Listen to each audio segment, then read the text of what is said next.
అవునా గో మా ఫ్రెండ్ వచ్చాడు, బయటికి వెళ్తాను. రాత్రి లేట్ అవుతుంది, భోజనం కూడా బయట నుంచి చేసి వస్తాను. అయ్యా ఇంకో ఇవయ్యా, ఇవాళ అన్నింటికి మర్చిపోయి రేపు ఏం గొడవ పెట్టకుండా 1000 రూపాయలు. ఇవాళ జరిగిన అన్నింటికి మర్చిపోయి రేపు ఏం అనకుండా ఉండడానికి 1000. ఓకే, బాగుంది, చాలా బాగుంది. రండి కూర్చోండి. ఏ కూర్చోండి భయ్యా, బాగుంది, కూర్చోండి. సరదాగా ఉందాం. చెప్పు. అదే ఈ 2000 మీరు ఉంచుకోండి. మీరు ఉంచుకోండి, వస్తాను. ఆగండి, వెళ్ళిపోకండి. ఎక్కడికి వెళ్తుంది? ఇదిగో 50,000 మా పుట్టింటోళ్ళు ఇచ్చిన దాసాను నేను. ఎప్పుడు ఈ 50,000 మీకు ఇస్తున్నాను.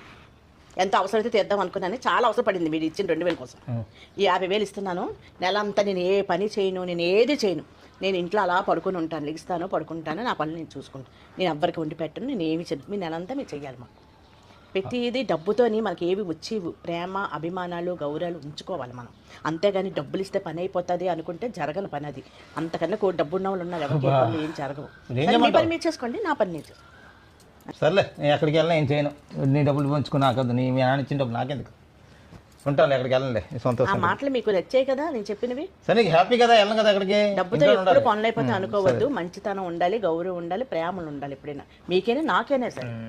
బాబు ఎంత వద్దా, ఊరుకుంటున్నా పెట్టి. అలాగే మా ఆడవాళ్ళు అడిగామంటే ఏవో కొనుక్కోవడానికి అడుగుతాం తప్పించి మేము అడుగుతానే ఇచ్చాను. డబ్బులు ఇచ్చి అవసరం లేదు, నా క్లాస్ అవసరం ఇప్పుడు. అలాగే నేను వెళ్ళాలని చెప్పాను కదా, ఖర్చు పెట్టు. సరే.